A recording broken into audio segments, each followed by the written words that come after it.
मेरे भाइयों, मेरी बहनों, सुनिए, खुदा के साथ रहने के लिए कुछ चीजों को ना कहना पड़ता है, क्योंकि अगर वो चीजें जीवन में आ गई तो चीजें रहेंगी, वो साइड हो जाएगा।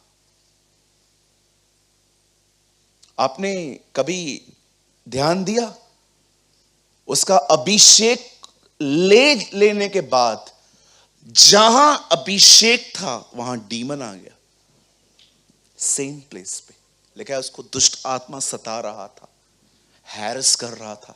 कभी कभी तो उसे नींद नहीं आती थी, उसे इतना टॉर्चर करता था डीमन। ये वो दिन थे जब बाइबल बताती है इज़राइल के राजा का अभिषेक उससे ले लिया गया था। क्यों? अभिषेक लेने के पीछे रीजन क्या था? क्योंकि जो खुदा ने कहा था, जो कहा था वो नहीं हो रहा था, मिक्सचर हो रहा था। बोलिए मिक्सचर। थोड़ा मैं, थोड़ा प्रभु।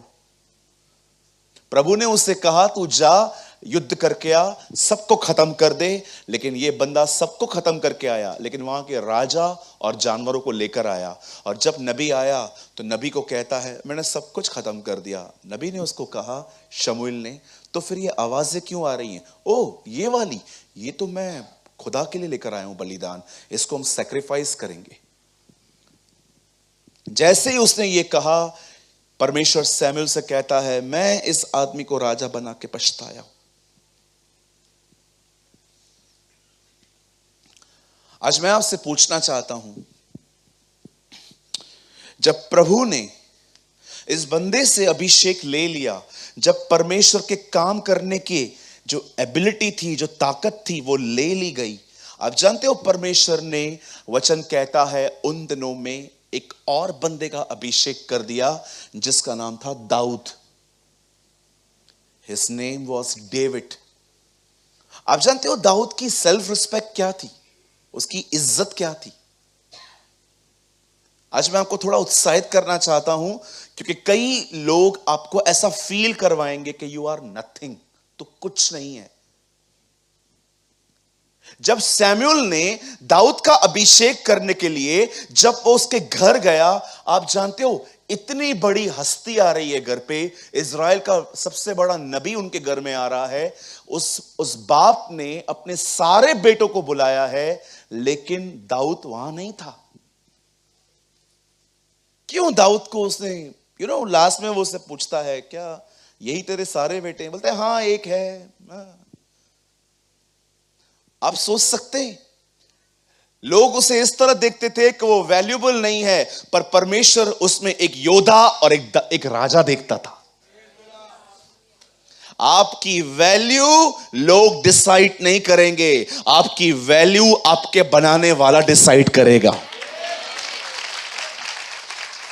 मैं यीशु के नाम से कहता हूं, जो भी लोगों ने आपके साथ स्टेपलर की तरह आपके साथ चिपका दिया है ना, उन सारे नामों को निकाल के फेंक दो आज।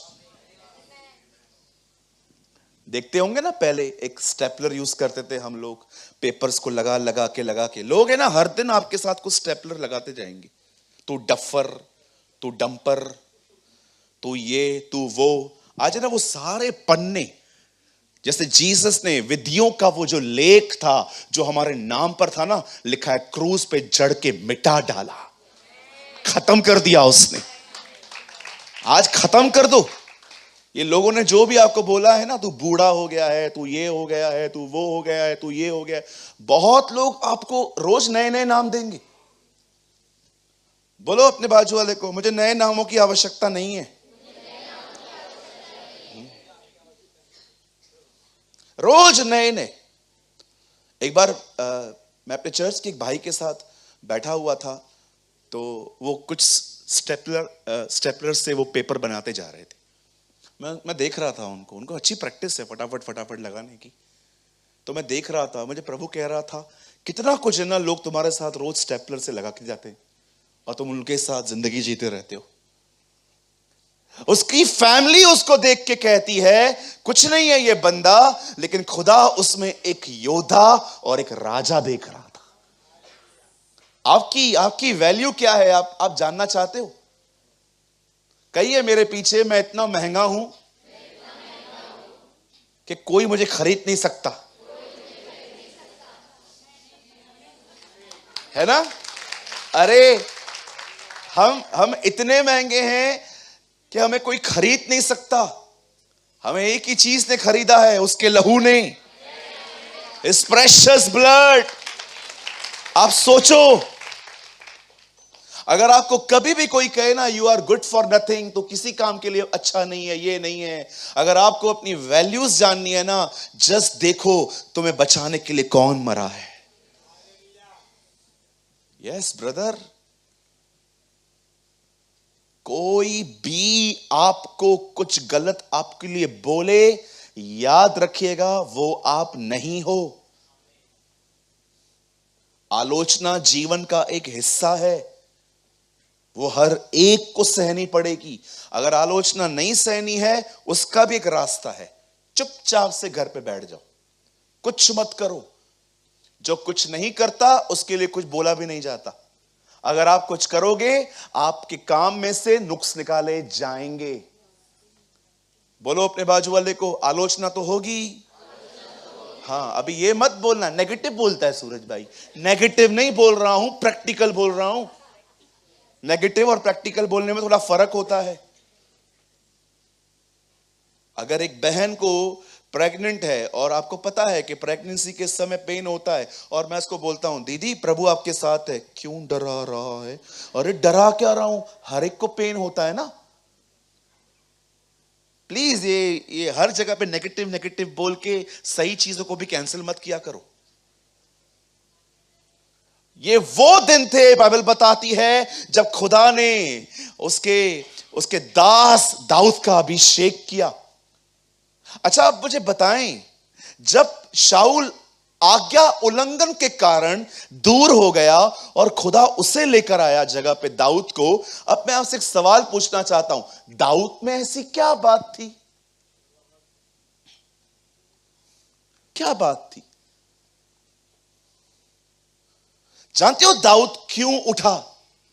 क्यों परमेश्वर की दृष्टि मरियम पे गई? इतनी सारी औरतें थी उन दिनों में, इतनी सारी बहनें थी, क्यों परमेश्वर ने जिब्राइल को कहा मरियम के पास जा? क्यों परमेश्वर यहां पर दाऊद को चुनता है जबकि उसके 6 भाई और भी थे?